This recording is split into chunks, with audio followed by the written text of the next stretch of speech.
Alhamdulillah hari ini saya ditemani seorang mu'alaf namanya Koh Erik. Nah, beliau latar belakang yang tadinya kesehariannya di dunia malam tiba-tiba mendapat hidayah. Penasaran kan gimana sih perjalanan kisah hijrah Koh Erik? Yuk sama-sama kita sapa. Assalamualaikum Koh. Waalaikumsalam warahmatullahi wabarakatuh. Waalaikumsalam warahmatullahi. Alhamdulillah. Apa kabar Koh hari ini? Alhamdulillah baik, sehat dan bahagia. Bahagia, Masya Allah. Energi positifnya tuh langsung terasa ya? nih. Langsung terasa Iya, banget. Masya Allah. Koh, saya sudah dapat sedikit cerita tentang Koh Erik dan luar biasa memotivasi. Saya penasaran nih Koh. Gimana sih latar awal mula Koh mulai tertarik dengan Islam dan sampai di titik Koh mantap untuk bersyahadat? Itu gimana Koh ceritanya? Tapi tahan biar penasaran. Sebelumnya gimana nih? Perkenalkan diri dulu. Saya perkenalkan sahabat semua. Nama saya Erik Setianto, biasa dipanggil Erik. Dan saya lahir di Purwokerto, besar di Purwokerto juga, dan alhamdulillah betah di kota Purwokerto. Betah. Gitu. Saat ini kegiatan lebih banyak di kegiatan-kegiatan sosial, mungkin sambil juga mengurus beberapa usaha yang sedang dijalankan. Begitu Bu Yuli.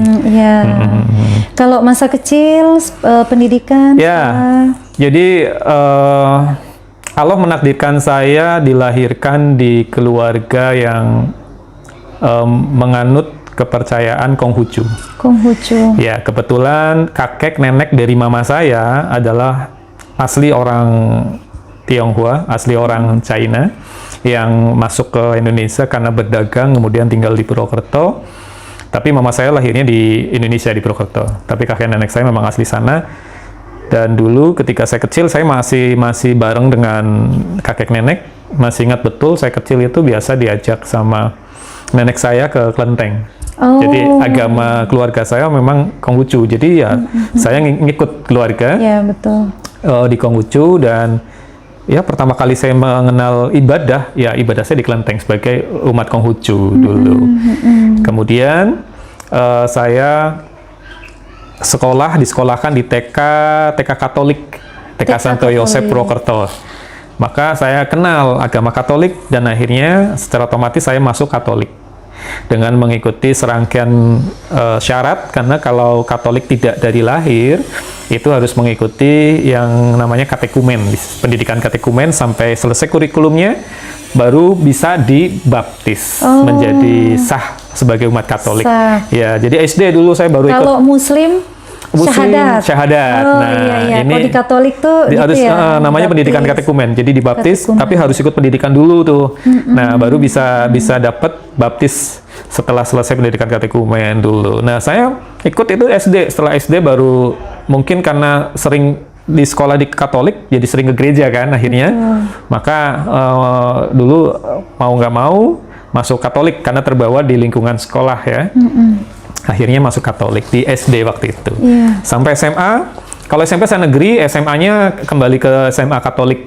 Dan dulu lagi kenceng-kencengnya sih sebenarnya waktu saya SMA masih jadi remaja altar, kalau disebutnya dulu remaja altar, belajar melayani sebagai pelayan altar, sempat aktif, terus paduan suara ya, kur, kemudian teater, misalkan ada peringatan-peringatan seperti Hari Raya Natal segala macam dulu ikut teaternya gitu lah, kurang lebih begitulah di awal. Dan kebetulan karena di keluarga saya kental sekali adat Konghucunya, adat Tionghoanya, jadi dulu juga masih campur ya antara Katolik dan masih ke Konghucu juga, terutama hari-hari besar, karena keluarga saya itu kental banget, masih memegang erat budaya Tionghoanya.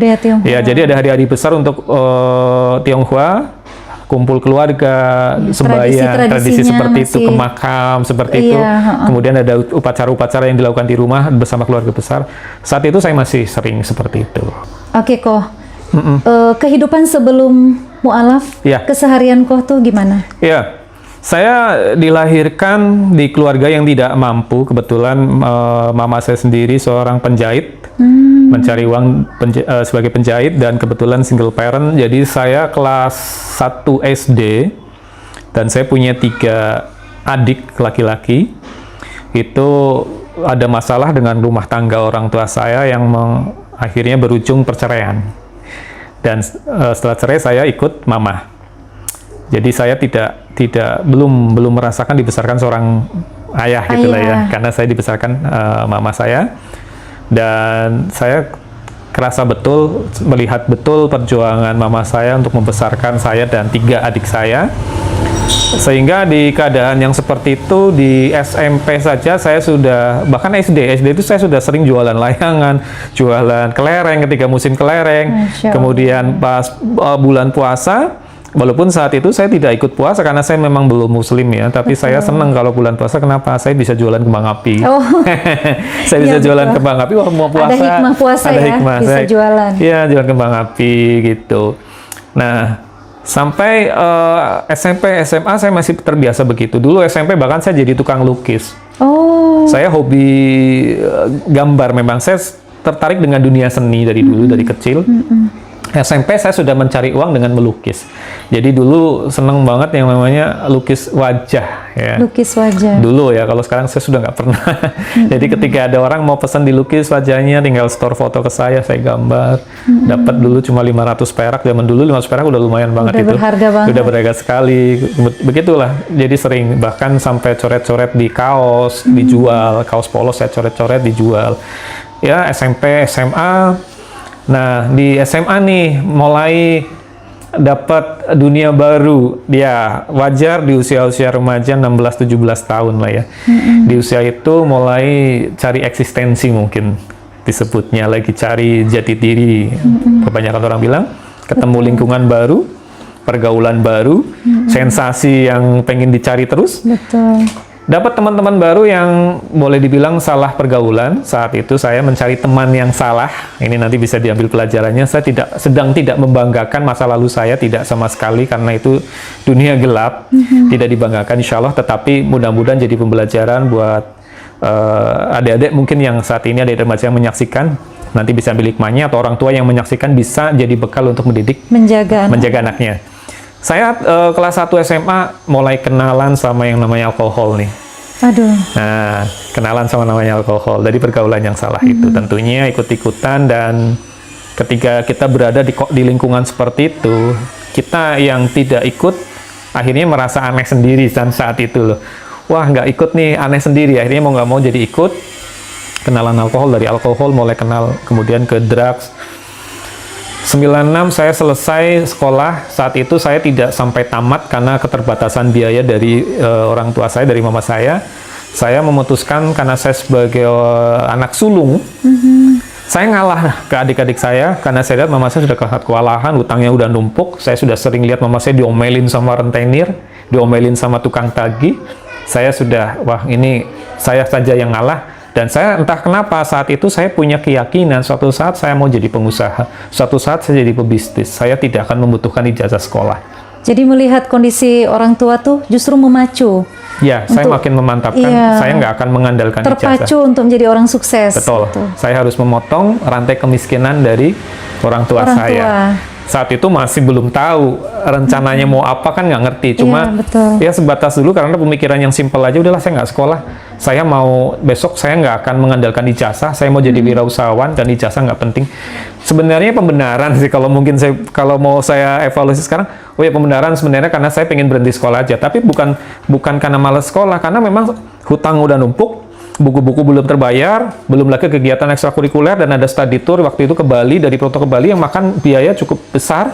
Dan itu sebagai syarat untuk ikut Eptanas dulu kan ya, namanya Eptanas. Nah, saya pikir ini nggak bisa, mama saya nggak mungkin dapat duit sebanyak itu. Maka saya berangkat dari rumah pakai seragam tapi nggak pernah nyampe ke sekolah.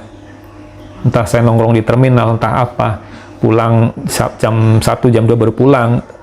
Mama saya taunya saya sekolah, padahal saya sudah nggak sekolah, dan saya nggak pamit ke sekolahan juga. Sampai akhirnya datang dari sekolah, datang ke rumah untuk konfirmasi kenapa nggak datang. Disitulah saya menceritakan ke mama saya bahwa saya memang udah nggak sekolah lagi dengan alasan saya nggak mau memberatkan mama saya. Antara lega dan antara sedih, mungkin itu yang dirasakan mama saya. Lega karena tidak menanggung hutang yang besar. sedih karena saya harus memutuskan berhenti. Lega karena berkurang biaya yang beban. harus ditanggung. Iya, karena yang tapi paling sedih juga karena harus berhenti. Harus gitu melihat ya. anaknya berhenti sekolah. Betul. Tapi saya meyakinkan ke mama saya itu tidak akan mempengaruhi masa depan saya. Saya selalu meyakinkan itu tidak akan mempengaruhi masa depan saya. Saya punya keyakinan masa depan saya bisa bagus tanpa saya harus punya ijazah sekolah. Gitu itu. Nah, tetapi dari saya berhenti sekolah sebenarnya bukan tambah baik, tapi pergaulan saya semakin bebas. Semakin bebas karena saya sudah nggak punya tanggung jawab sebagai pelajar. Betul. Makin sering pulang malam. Nah, jadi di rumah tuh sangat jarang sekali justru. Banyak di luar kebetulan ya macam-macam kegiatan yang saya lakukan dan pulang ke rumah hanya ganti baju keluar lagi. Dunia malam semakin masuk ke situ justru saat berhenti sekolah. Nah, ternyata negatif jadinya bukan positif ya. Betul. Nah, di situ makin luas lagi pergaulan saya, ketemu drugs, saya konsumsi drugs, sudah tiap malam mabuk ya, parah banget dulu sih. Hampir semua jenis drug itu saya sempat nyoba ya, kecuali yang mahal-mahal. Jadi kecuali yang mahal-mahal saya coba semua dan kembali karena saya tertarik dengan seni, saya sempat, mohon maaf, menjadi tukang tato. Oh. Menjadi tukang tato, kemudian dulu bikin rambut gimbal dulu ya. Saya bisa ngerajut rambut menjadi gimbal.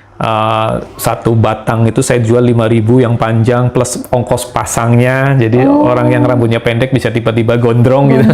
Ya. Saya dulu nyari ke salon-salon minta bekas-bekas rambut yang dipotong yang nggak panjang dikit, saya bisa bikin lebih panjang dengan dirajut.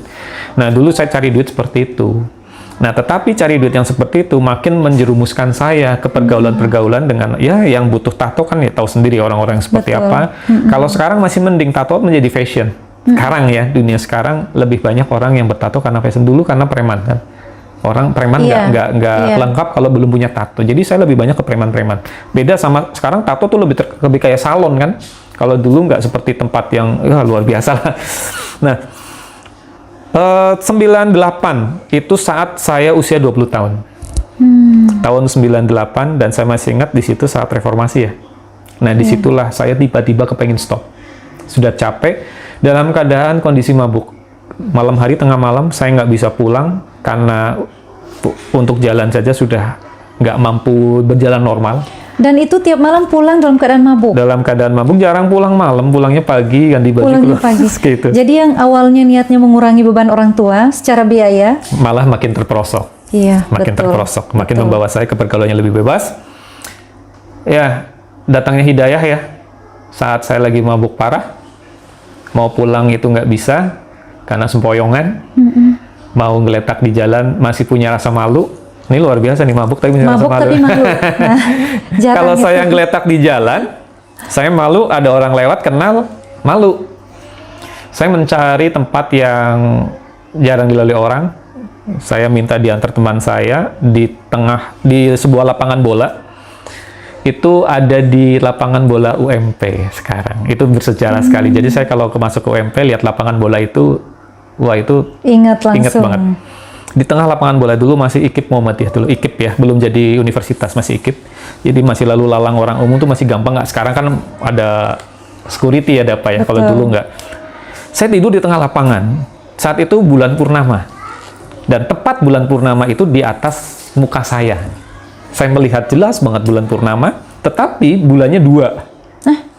Karena mabok kali? Bukan karena bulan keajaiban 2, tapi mata saya yang udah nggak normal ya. Betul, karena lagi mabok berat. Efek mabok ya? Iya. Bulan ini 2, saya coba satukan, misah lagi, saya coba satukan, misah lagi. Saya ngomong ke teman saya yang nemeni saya. Bro, gitu ya. Saya lihat bulan saja, ya, ini nggak jelas. Bagaimana saya lihat masa depan saya? Gitu. Nah, itu saya mengalami ketakutan. Apa yang terjadi dengan masa depan saya kalau saya seperti ini terus? Terus teman saya, terus gimana? Mau gimana? Saya mau berhenti dari ini semua. Caranya gimana mau berhenti kayak gini? Kayaknya saya mending ngaji deh. Saya langsung tiba-tiba punya pemikiran, keadaan mabuk, saya pikir kayaknya saya harus ngaji aja deh. Saya besok mau ke ustadz siapalah, tolong antar saya, ada ustadz atau kiai, saya pengen ngaji aja deh. Kenapa saya bilang begitu? Karena saya berkeyakinan kalau saya ngaji, yang saya tahu orang ngaji itu nggak mau mabok. betul. Orang yang mau ngaji nggak mau mabok, mohon Nggak ada maaf orang ngaji ya, yang mabok. nggak ada yang Betul. mabok. Sementara orang yang rajin ke gereja, mohon maaf ya, itu masih mau mabok. Iya. Saya tahu karena saya berasal dari agama Katolik. Betul. Di agama saya terdahulu tidak ada rambu-rambu yang Melarang. seketat agama kita saat ini, agama Betul. Islam. Jadi kalau saya kembali ke gereja belum tentu saya stop mabok. Tapi kalau ngaji saya yakin pasti saya jadi takut mabok. Karena jelas banget di Islam tuh mabuk dosa. Tapi Masya Allah ya, sahabat muslim, dalam keadaan mabuk, itu bisa ingat ngaji. Dia luar biasa, Ar-Rahman Ar-Rahimnya Allah ya. Iya, betul. Gitu. Ini yang mungkin jadi pembelajaran kita, jangan musuhi orang yang lagi masih mabok. Justru kita rangkul, jangan Betul, ini. betul. Karena bisa jadi Hidayah kita nggak pernah tahu. Nggak pernah tahu cara Allah menurunkan hidayah. Itu Betul. yang saya alami. Masya Allah. Justru saat mabuk parah, disitulah saya dapat kasih sayangnya Allah luar biasa. Kok saya pengen ngaji. Maka besoknya saya diantar sama teman saya itu ke seorang Ustadz Misbah namanya. Itu di dekat, karena saya tinggal di Dukualu, di dekat kompleks UMP ya. Di situ ada seorang ustadz, saya datang. Saat itu rambut saya masih panjang, masih acak-acakan, mata masih merah, muka masih kucel gitu. Datang ke seorang ustadz, maka Ustadz Misbah itu kaget. Nih ada tamu preman, ya masih bawa alkohol, tiba-tiba datang, ada apa ini? Nah, saya langsung to the point, Ustadz, mohon maaf, saya pengen ngaji. Langsung begitu. Oh, terus siapa nama, sudah bisa sholat atau belum? Saya belum pernah sholat, saya belum tahu menjadi orang Islam itu bagaimana. Akhirnya tahu kalau saya memang dari agama non-muslim ya, dari non-muslim, dari Katolik. Oke, ini Mas saya kasih buku, itu saya masih ingat bukunya, judulnya Tuntunan Sholat Nabi. Dipelajari ya, nanti kita belajar bareng-bareng, ini dulu aja. Sebelumnya tentu saya sudah dituntun untuk bersahadat. Dan saya masih ingat betul, udah sahadat sekarang ya, siap. Nggak perlu saksi lah, saksinya langsung Allah gitu. Betul, kata Ustadz. Kata Ustadznya, langsung disaksikan Allah. Paling di situ ada beberapa teman saya yang menyaksikan, jadi tidak pakai acara yang harus di masjid segala macam. Disaksikan. Iya, langsung ke Allah ya, siap insya Allah, bersahadat. Kemudian saya bawa pulang bukunya tuh. Saya pulang bawa buku itu, kemudian saya coba buka. Saya itu orang yang malas baca. Ketika saya baca, wah saya makin nggak paham nih, gimana saya sholat. Maka saya taruh buku itu, saat itu saya masih ingat, itu mau maghrib, saya cari teman saya yang biasa ke masjid, tolong bantu saya pengen ikut sholat di masjid. Masya Allah. Gitu. Oh ya, bagus. Ini kalau belum bisa sholat di masjid, itu sah seperti yang lain gitu. Wah ya, sudah saya ajarkan. Tolong ajarkan saya wudu. Saya datang ke masjid, kemudian diajarkan wudu. Ini Masya Allah, ini akan ada keajaiban yang luar biasa. Ketika saya berwudu, alhamdulillah nih teman saya ini, cerita sambil ngajar itu tuh dibasuh tangannya yang pertama. Ya, diajarin step by step wudunya. Tangannya itu kan banyak tuh berbuatnya nggak bener. Saya langsung ngebayangin betul banyak dosa di tangan saya basuh. Kumur-kumur. Iya, ini kumur-kumur harus saya banyak berbicara yang nggak baik. Kumur-kumur. Saya udah banyak minum juga ya. Iya. Terus basuh tuh muka, banyak mata lihat yang nggak bener. Oh iya betul. Sampai ke kaki tuh gitu. Justru ketika saya sambil wudu sambil membayangkan, selesai berwudu, saya merasakan kok saya seperti habis dimandikan dengan air yang paling sejuk di dunia. Itu saya merasakan betul seger, Masya Allah, seger sekali. Tiba-tiba saya melihat sekeliling kok pandangan lebih cerah, badan saya lebih enak, lebih seger dari sebelumnya. Saya katakan, saya belum sholat saja, baru wudhu saja, saya sudah merasakan keajaiban yang Masya Allah luar biasa.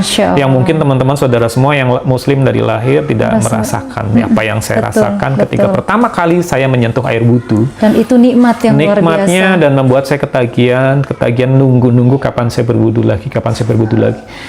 Nah, keajaiban pertama saya dapatkan, saya makin mantap, ini luar biasa. Air wudhu saja yang hanya mungkin beberapa liter, tidak banyak, tapi saya seperti dimandikan dengan air yang sangat segar sekali.